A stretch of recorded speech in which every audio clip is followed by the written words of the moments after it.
Fourth T20 match का आगाज़ बस कुछ ही देर में होने वाला है। जल्दी से आपको टॉस अपडेट दे दें कि न्यूजीलैंड ने टॉस जीत लिया एंड दे इलेक्टेड टू बोल फर्स्ट। इसका मतलब फाइनली पाकिस्तान को फोर्स किया गया है कि वो बैट करे फर्स्ट। और ऑफ कोर्स पाकिस्तान अपनी प्राइड के लिए एक मैच खेल रहा है and they want to avoid white wash, जिसकी वजह से they want to win this last 2 remaining matches. मतलब आखिरी 2 मैचेस पाकिस्तान को अपनी बका के लिए जीतने हैं। आपको पता है कि न्यूजीलैंड हमें रहा है on top through out this T20 series.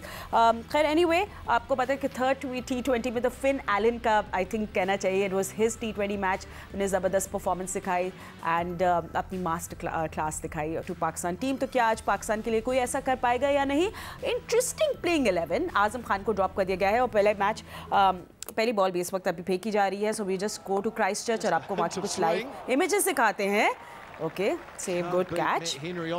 But anyway हम इससे पहले प्लेइंग 11 की भी बात कर रहे थे, जहाँ हम इमेजेस भी देख रहे हैं। और आपको साथ साथ बताएं कि मोहम्मद रिजवान, साइम अयूब आज खेल रहे हैं, बाबर आजम, फ़खर जमान, साहबजादा फरहान आज टीम का हिस्सा हैं। इफ्तिखार अहमद, नवाज़ को आई थिंक वापस तरजीह दी गई उसामा मीर की वजह से, क्योंकि वो लोअर इधर आके बैटिंग भी कर सकते हैं।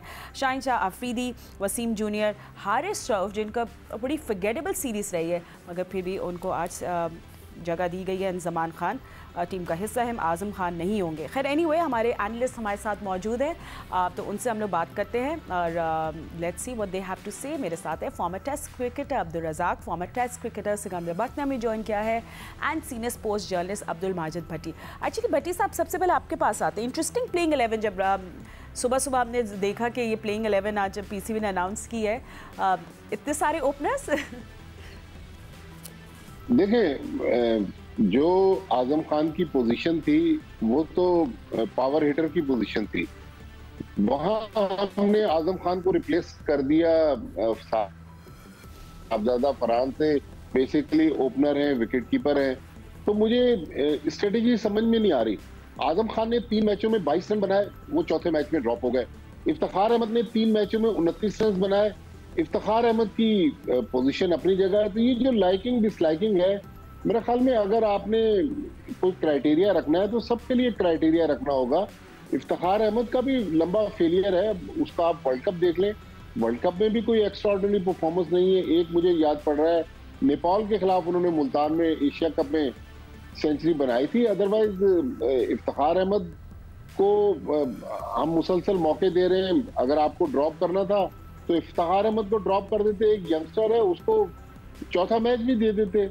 अब मसला है कि पाकिस्तान के पास सिर्फ एक फिट बैट्समैन है, वो है हसीबुल्लाह। बाकी तो हमने सब खिला दिए।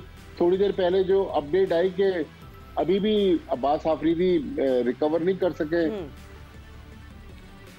तो वो आज के मैच के लिए अवेलेबल नहीं है। तो आमिर जमाल और हसीबुल्लाह 2 हमारे पास ऑप्शन थे। तो मेरे ख्याल में हारिस रऊफ को हमें आराम देना चाहिए था। आमिर जमाल को एक और ट्राई करा के देख लेनी थी। लेकिन आजम खान को 3 मैचों के बाद इस तरह ड्रॉप कर देना और दूसरे प्लेयर को उसी तरह की परफॉर्मेंस में टीम में रखना, ये मुझे दोहरा मयार समझ में नहीं आया। आई थिंक रज़ाक से भी हम लोग यही बात करेंगे। आई थिंक यही सब बात ही कर रहे हैं इसी बात पे कि हारिस रऊफ जिनका इतनी अच्छी परफॉर्मेंस नहीं रही है, तो उनकी जगह आमिर जमाल को आ लेना चाहिए था। एंड मे बी आप रिजवान, आपको पता है Rizwan is a great batsman. आप उनको पोटेंशियल को टेस्ट तो करना ही नहीं है, किसी नए बैट्समैन को टेस्ट करना होता तो आप रिजवान को भी आज बेंच पर बिठा देते।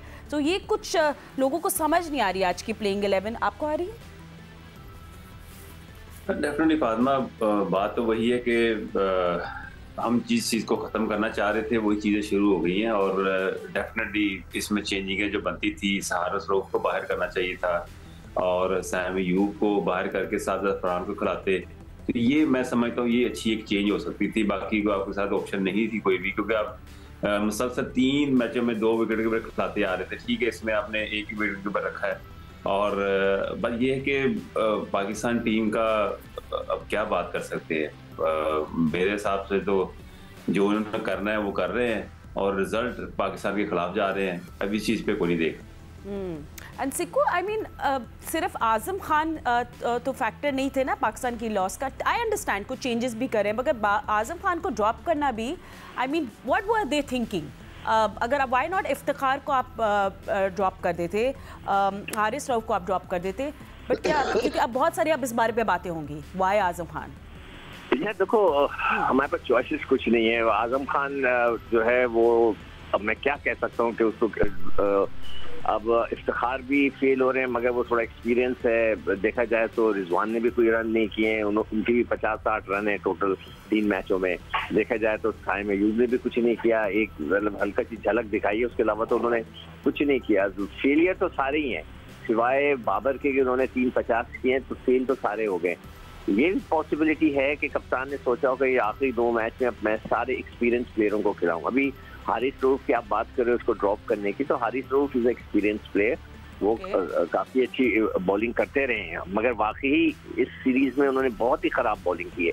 और अभी दोबारा मैं उनके रात को बैठा झलकियां देखा था पिछले मैच की, इतनी शॉर्ट बॉलिंग की है, तो आई होप कि वो ठीक हो जाए। तो मेरे ख्याल से हो सकता है कप्तान और मैनेजमेंट का ये ख्याल हो कि हम अपनी एक बेस्ट पॉसिबल टीम खिला के देख लें, मगर ये कि जब वो बात ये हुई थी कि हम सबको चांस देंगे, तो हो सकता है यही वजह हो कि आजम को उन्होंने 3 मैच के बाद जो है ड्रॉप करके फरहान को दिया है चांस, मगर फिर लगता है कि हसीबुल्ला ऐसे घूम फिर के वापस चले जाएंगे। तो अब देखते हैं आखिरी मैच में हसीबुल्ला को चांस मिलता है नहीं मिलता, तो उनके पास चॉइसेस नहीं ना, हमारे पास क्या चॉइस है, बाहर यही लड़के ऊपर नीचे बस बैटिंग ऑर्डर जरूर शफल कर सकते हैं। आज भट्टी साहब जिस तरह बात कर रहे थे मॉर्निंग शो के अंदर कि बैटिंग ऑर्डर को हम रीशफल कर सकते हैं, ऊपर से नीचे लड़कों को ले आए, और जो यंगस्टर्स हैं उनको ओपन करा दें और जो सीनियर खिलाड़ी हैं वो नीचे आ जाएं, ये हो सकता था। अब मगर वो तो नहीं हुआ, रिजवान वहीं ओपन कर रहे हैं, तो ये एक चीज़ हो सकती थी। लड़कों की चॉइसेस नहीं है ना आपके पास। ठीक है, सो आपको जैसे पता है कि पाकिस्तान टीम ने अपनी प्रिपरेशन करी है world cup T20 world cup के लिए, जो कुछ ही महीनों में खेला जाएगा। सो यही उस राइट कॉम्बिनेशन की बात हो रही है, तो क्या पाकिस्तान को क्या कुछ सोचना होगा to make that right combination, इस पर अभी चर्चा चल रहा है। And Razzaq, I mean I think बहुत सारे फैंस ये भी कह रहे हैं, बहुत सारे ये भी सोच है कि फिर आमिर जमाल को एक और चांस ज़रूर मिलना चाहिए था। देखिए अच्छे प्रॉस्पेक्ट तो वो हैं, ठीक है, he has to work on few things। देखिए फातिमा, बात फिर वही चीज़ आ जाती है कि मुझे तो लग रहा है फिर वो जैसे आज 3-4 साल पहले दोस्ती थी, अब फिर वो दोस्ती निभा रहे हैं, और ये फिर अच्छा नहीं होता। आप एक जगह पे कहते हैं कि हम डेवलप कर रहे हैं प्लेयरों को, टीम बनाने की कोशिश करें, सबको हमने मौका दे दिया। अब साजिदा फरहान ओपनिंग करते रहे हैं, वहाँ पे उन्होंने रन किए, आप उनको कहाँ पे एडजस्ट करेंगे? अब उनके माइंड में ये होगा कि अगर अर्ली विकेट गिरती है तो हो सकता है साजिदा फरहान चले जाएं, अगर वो नहीं गिरती तो फिर बाबर आजम, इस तरह की इनका हो सकता है प्लान। पर बाबर आजम अपनी जगह नहीं छोड़ेंगे क्योंकि वो तो ऑलरेडी परफॉर्म करते आ रहे हैं, पर साजिदा फरहान का 6ठे नंबर पे खेलना ये कुछ समझ नहीं आ रही। एंड भट्टी साहब, आई थिंक शायद एक ब्लेसिंग इन डिस्गाइज हो गई कि पाकिस्तान जो न्यूजीलैंड ने टॉस जीत के उन्हें डिसाइड कर लिया कि वो लोग फील्डिंग करेंगे पहले। आई मीन कमेंटेटर्स कह रहे थे बैटिंग के लिए बड़ा अच्छा लग रही है पिच, मगर पाकिस्तान लग रहा था इस सीरीज़ में बैट नहीं करना चाह रहा है ना। ऑफकोर्स वो लोग वहाँ मौजूद हैं, उनको ज़्यादा पता है, तो इंटरेस्टिंग होगा आज देखने के पाकिस्तान बैट फर्स्ट करके किस तरह परफॉर्म करता है।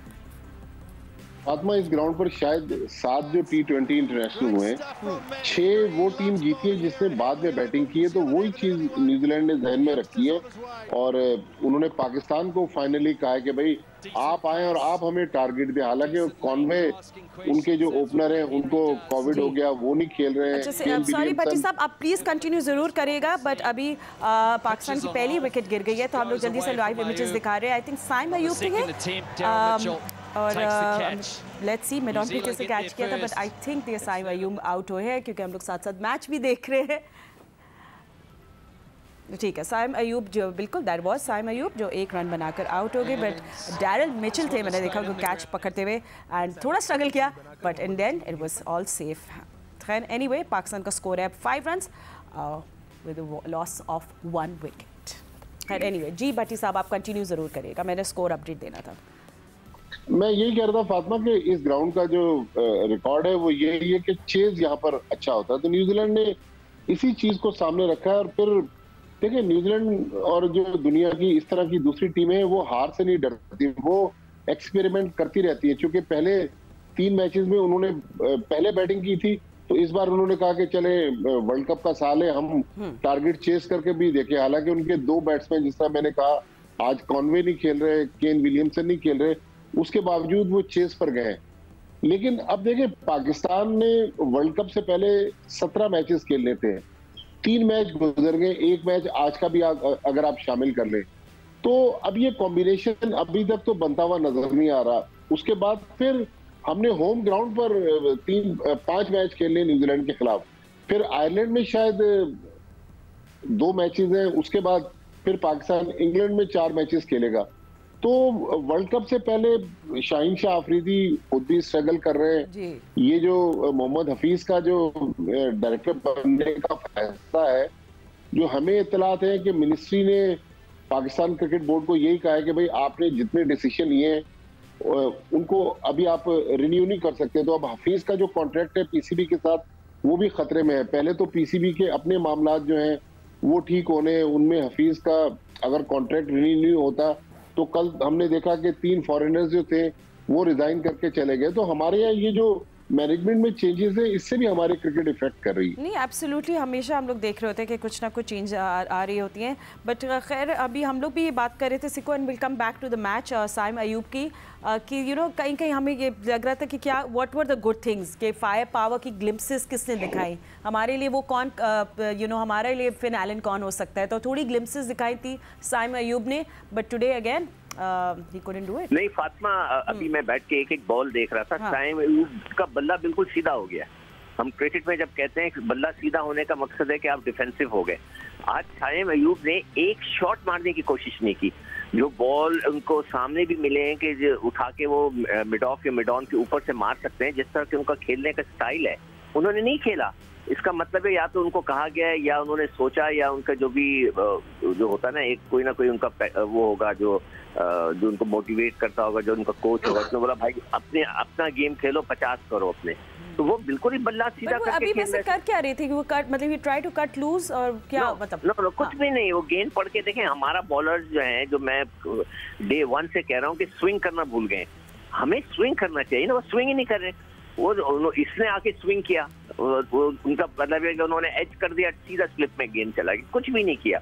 तो मुझे ये लग रहा है कि आज साइम अयूब जो थे वो साइम अयूब नहीं खेल रहे थे।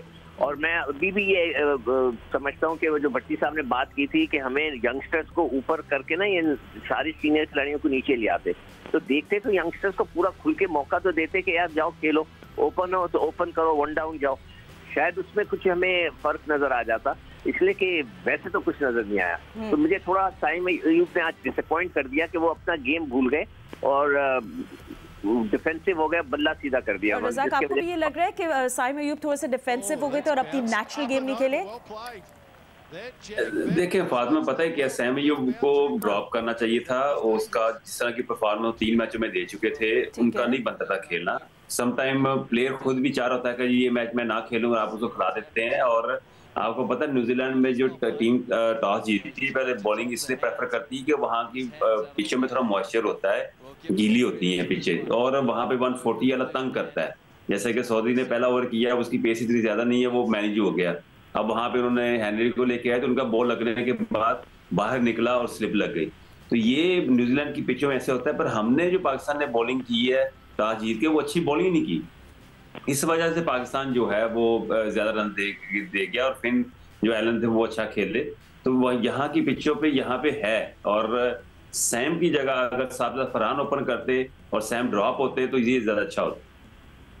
और अभी पाकिस्तान टीम अपनी यू नो जब ब्रेक थ्रू जब मिल जाता है दूसरी टीम को, तो वो रिकंस्ट्रक्ट करने की हो जाता है, थोड़े बैक फुट पे आ जाते हैं। बट व्हाट स्कोर रज़ाक आपको लग रहा है कि पाकिस्तान एक चैलेंजिंग स्कोर दे सकता है कीवीज को? देखिए यहाँ पे 170-80 तक तो पाकिस्तान को करना ही पड़ेगा, और फिर जाकर कोई चांसेस है पाकिस्तान की। जिस तरह की बॉलिंग है, हो सकता है कि सेकंड बॉलिंग में पाकिस्तान अच्छी बॉलिंग करे, और हारिस रऊफ को अगर नया बॉल ना कराया जाए, उसको पुराना बॉल कराया जाए 6 ओवरों के बाद, तो वो ज्यादा बेहतर रहेगा। तो 170-80 तक पाकिस्तान को करना चाहिए। सो ऑलमोस्ट अब देख रहे हैं 5 से 6 फेलियर्स हो गए हैं साइम अयूब के। बहुत प्रॉमिसिंग है, बहुत ज़बरदस्त टैलेंट है, मगर आज भी वो आउट हो गए और डिसअपॉइंट किया उन्हें हमारे एनालिस्ट को। मगर बैक टू बैक हमने 2 ज़बरदस्त फोर्स देखे हैं, boundaries by Mohammad Rizwan. So let's see कि वो आज के हीरो बनेंगे या नहीं। स्कोर अपडेट हम आपको दे दें। पाकिस्तान का स्कोर है इस पर 15 रन विद 1 विकेट डाउन। सो जब भी अपडेट्स होंगे हम आपको देंगे। बस थोड़ी देर में बाबर आजम की बिग विकेट मिल गई न्यूजीलैंड को, जो बड़े कंसिस्टेंट रहे थे T20s में थ्रू आउट न्यूजीलैंड के ख़िलाफ़, मगर आज वो 19 रन बनाकर आउट हो गए, मिलने के शिकार बने और कैच किया फिलिप्स ने। बट क्या अब रिजवान और फ़खर आगे लेके जा सकते हैं और रिकंस्ट्रक्ट कर सकते हैं पाकिस्तान की इनिंग्स को? 62 for 2 इस वक्त स्कोर है। और हमने बड़ी ज़बरदस्त रज़ाक देखी जब भी बाबर रिजवान साथ थे, आपको पता है फिर फ़ौरन वो बातें शुरू हो जाती है कि they were the best opening pair T20 और ज़बरदस्त थे, कंसिस्टेंट थे और बड़े बैक टू बैक रन्स बन रहे थे। अभी हमने जो देखा बाउंड्रीज भी थी और वो 6 by Rizwan, that was amazing. So Rizwan अब आज फुल हॉट फॉर्म में लग रहे हैं। डेफिनेटली हर टीम प्लेयर का एक रोल होता है और बात यह है कि जिस तरह की कंडीशन है इनको देखना चाहिए कि यहाँ पे कम से कम भी 200 से अबव स्कोर होना चाहिए, तो फिर जाके बाद आपका ऑप्शन है मैच जीतने की। मेन तो आपने मैच जीतना है, ये तो नहीं कि आपने अपनी परफॉर्मेंस को देखना है कि मैंने अपने रन्स करने हैं, और कंडीशन के मुताबिक खेलना चाहिए। और जिस तरह की बाबर आजम बैटिंग कर रहे थे उन्होंने उसको ट्रैप किया, उन्होंने पिछले मैच में भी यहाँ पे शॉट्स खेली थी और जैसा कि आप देखते हैं कि बाबर आजम की पुल इतनी अच्छी नहीं है, उनका बॉडी बैलेंस इतना अच्छा नहीं था पुल खेलते हुए, तो उन्होंने वो कैच दे दिया। अब ये कि पाकिस्तान को देखना पड़ेगा थोड़ा तेज खेलने और खुल के खेलने, जा 200 के करीब रन कर। एब्सोल्युटली, आई थिंक भट्टी साहब मज़ा ही उस वक्त आएगा। चले सीरीज के बारे में हम नहीं सोचते, मगर मैच जीतने के लिए, कॉम्बिनेशन राइट करने के लिए पाकिस्तान के अच्छा स्कोर करें। एंड आपको पता है कि फ़खर ज़मान भी अगर फॉर्म में आ जाए तो वो अच्छा कुछ कर सकते हैं। तो अभी फ़िलहाल तो लग रहा है कि फ़खर और Rizwan can do it for Pakistan.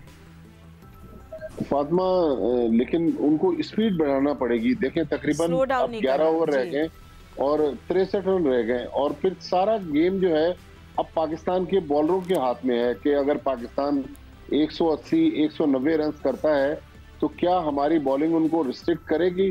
क्योंकि अभी तक हम बैट्समैनों को बहुत क्रिटिसाइज करते रहे, लेकिन मैं पहले मैच से कह रहा हूँ कि हमारे बॉलर्स की जो परफॉर्मेंस है वो अप टू द मार्क नहीं है। तो मेरे ख्याल में बॉलर्स के लिए अब आइडियल प्लेटफॉर्म है, खासतौर पर हमारे जो ऊपर के बॉलर हैं शाहीन शाह अफरीदी और हारिस रऊफ, अगर शुरू में 2-3 विकेटें पाकिस्तान को दिलवा दें तो पाकिस्तान प्रेशर बिल्ड कर सकता है। लेकिन ये जो स्पीड इस वक्त तक पाकिस्तान की है, मेरे ख्याल में T20 क्रिकेट में अब ये तो पुरानी क्रिकेट हो गई, अब काफी एक्सेलेटर दबाना पड़ेगा पाकिस्तान को इनिंग्स को तेज करने के लिए। ठीक है, एंड वी आर होपिंग कि जो रन्स का मीटर है ऊपर की तरफ जाए। इस वक्त पाकिस्तान का स्कोर है 63 विद 2 विकेट्स डाउन। इस वक्त अब आपको जल्दी से स्कोर कार्ड पे ये भी बता दूं कि कौन कौन मौजूद है। फ़खर ज़मान और माफ़ कीजिएगा, Mohammad Rizwan on the crease. Mohammad Rizwan ने 40 रन बना लिए हैं, फ़खर ज़मान 2 रन के साथ क्रीज पे मौजूद है। हम अपडेट्स देते रहेंगे और इनिंग्स ब्रेक पे भी आपको मिलेंगे, पर अभी इतना ही वक्त है। अल्लाह हाफ़िज़।